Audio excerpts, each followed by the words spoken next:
Welcome to the Rim Break Rodeo. We hope this video helps.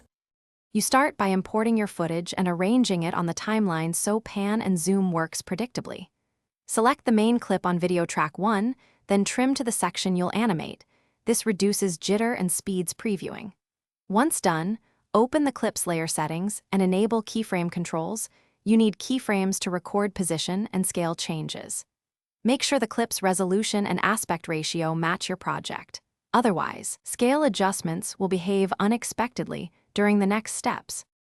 Now you'll create the actual pan and zoom motion using keyframes. Move the playhead to where the movement should start and add a keyframe, then set position and scale for that moment. Move the playhead to the endpoint and add a second keyframe with the final framing.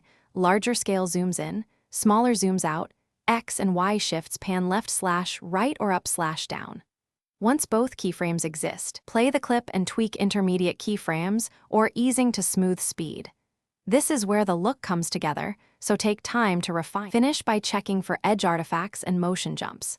If zoom exposes black borders, gently increase scale on surrounding keyframes or add a blurred background layer to fill gaps.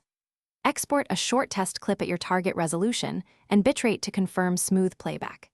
If you see stuttering or sudden position jumps, inspect keyframes for accidental duplicates, enable interpolation, or reposition the offending keyframe by a few frames. Make sure your project aspect ratio matches the export settings so no unexpected cropping appears.